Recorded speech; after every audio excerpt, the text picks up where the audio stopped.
Hey, the man, the myth, the legend, part of VMG, the swag right here on the hat. He is Greg Diolis, watching the NFL Network, ESPN, as I am.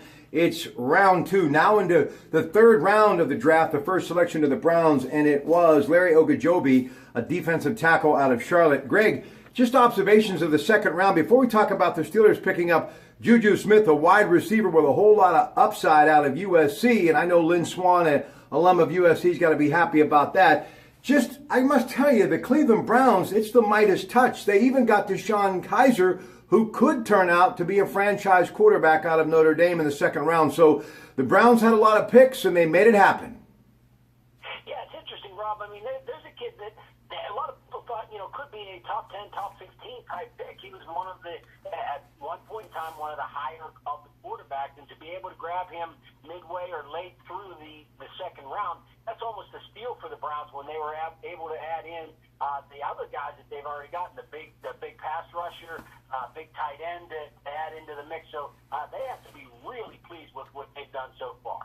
All right, let's begin with that first selection. And by the way, great to see Hall of Famer Jim Taylor, part of the Lombardi era, there tonight, and so many others over the last couple of days. Franco Harris was there. Jerome Bettis has been there. I mean, Josh Cribbs just stepped out moments ago and got all the Cleveland Browns fans fired up with that first selection in the third round. And I must tell you, Martin Luther High School was there out of Philadelphia yesterday. I think the commissioner's done a great job. And it's been a little bit of old and a little bit of new, and it's just been a great recipe for the National Football League. And hundreds of thousands of people have been out and about in Philadelphia enjoying it. And Ron Jaworski, who out of Youngstown State, who's become like their native son, had everybody on their feet earlier. Just a tremendous, tremendous couple of days. And again, tonight and then tomorrow at noon, it will wrap up on the NFL Network and, of course, ESPN. But I want to talk about the Packers' first selection in that second round. The reason I brought up Jim Taylor, they get Kevin King, a quarterback out of Washington. A lot of defensive backs, a lot of defensive linemen, a lot of linebackers. It's really been defense that has driven this draft, Greg.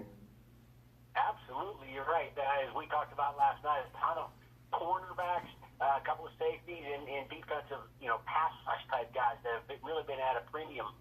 Just heard a report that in the first two rounds, only 7 offensive linemen were drafted, Rob, which is believed to be an all-time low in the NFL draft.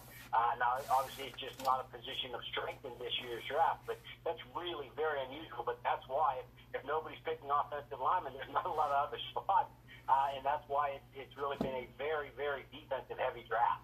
Let's take a look at some of the competition in the AFC North, then we'll get to the Steelers pick. The Ravens at number 15 in the second round, Tyrus Bowser. He is an outside linebacker, 6'3", out of Houston, 247 pounds. And the Bengals in the 16th selection from the Vikings picked up Joe Mixon, of course, running back. Everybody's been talking about this young man, 6'1" out of Oklahoma. He, too, has found himself kind of on some bad publicity on that wrong side, and hopefully he'll be able to right the ship. And a lot of people believe that he will be a quality back. One of the reasons why many people believe he went in the second round, he goes, as I mentioned, to the Bengals. And then you got the Browns and Deshaun Kaiser in that 20th selection, the quarterback, 6'4", out of Notre Dame, 233 pounds, a real stud, big arm, prototype, can stand tall in the pocket. Just didn't have, the 4 horsemen around him at Notre Dame, and he really had to make the most of it. But I think his upside is definitely going to be in the National Football League. So just some thoughts on those 3 picks, then we'll move on to the Steelers picking Juju Smith, that wide receiver out of USC, Greg. Yeah, Rob, let's go first to the Cleveland Browns picking Kaiser. I mean, it's interesting. Hugh Jackson, a big offensive-minded quarterback type of coach, offensive coordinator previously, and being the head coach. And it appears that he's a guy who thinks maybe he can bring this kid in, take him under his wing, and develop him as the quarterback of the future, the franchise-type piece that the Cleveland Browns have not had. And when you can add him in, as some people felt him to be a first-round talent, and to be able to put him in or plug him in after having 3 other draft picks prior to that leading up to him, you really feel like you got a bargain in the Cleveland Browns. Cincinnati Bengals going with Joe Mixon, Rob. Really going to be a controversial deal. The Bengals have a lot of those guys there are controversial type fellows, and to grab Mixon, holy smokes! I mean, that guy's got a ton of baggage. Now, you and I talked. I represent a kid who was accused of and we've proven wrongfully accused things that were proven and pleaded to. But hopefully he's been able to turn himself around. But the Bengals certainly are not a team that is shied away from any kind of controversial type of character issues. All right, now I want to talk about Juju Smith. Martavis Bryant, I know it's limited as far as them saying you're all in on a conditional basis, but still they get him back. They got to deal with Antonio Brown. They've got some nice young receivers waiting in the wings. Why Juju Smith? Is it just because he's that good?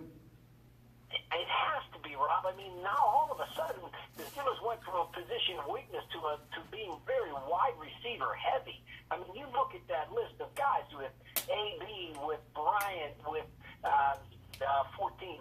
Son of his name escapes me. But, Sammy Coates. With Sammy Coates in there, and a couple of those rookies that stepped up late in the season last year, and not add in Smith-Schuster, who, by all accounts, Rob, this guy's going to be something special. That's really a position of absolute strength for the Steelers right now, and I guess it just felt like, the Steelers' old theory has always been you take the best athlete available or the best guy available, and when this guy was still available late in the second round, as he was, I guess the Steelers felt like they couldn't pass him up. All right, just some of the stats on this young man. 12-game starters, second-team All-Pac team selection, 54 passes, 724 yards, 6'1", 215-pound, good speed, good size, not afraid to go over the middle, can go back to the football, and he's got great body control. Those are all the elements that you want in a wide receiver, Greg. You took my line, Rob, when you brought up Lynn Swann right away when that came up. That's the first thing I thought of. Where I was going to go with this thing. Yeah, absolutely. I mean, now this guy's a lot more powerfully built than Swanee was, but still, coming from USC, automatically that's where he's going to get. And I hope they hang the number 88 on him and let him go out there and run. All right, now I'm showing a pen, and there's a reason for this. You see the words Heffron Tillotson right there? That was a gift from that wonderful company. We did the live studio audience last week. Jay Simon, who's a good friend, one of his many hats, he helps professional football players with investing. That's something that Heffron Tillotson does. So here's the thing to you, an agent. A lot of these young men we've been talking about are going to get a whole lot of money. So just advice, just kind of your opinion. What would you tell a player, and you have a first-round selection, as far as what to do with that signing bonus? Well, the first thing I do is tell them, go see Jay Simon and the guys at Heffron Tillotson, because they'll help them right away. And really what these guys need to do is think about, putting their entire signing bonus away. If they can do that, and then they can live off of their base salary this year for a rookie in the NFL, as long as you make the roster, is going to be $465,000. Yeah, definitely. You're going to do extremely well. There's no doubt about it. Greg, always a pleasure. Thank you so much. Ladies and gentlemen, Greg Diulis of Vantage Management Group. He'll be back with us Sunday at 11 o'clock on the Coons Market Black and Gold Sunday Show.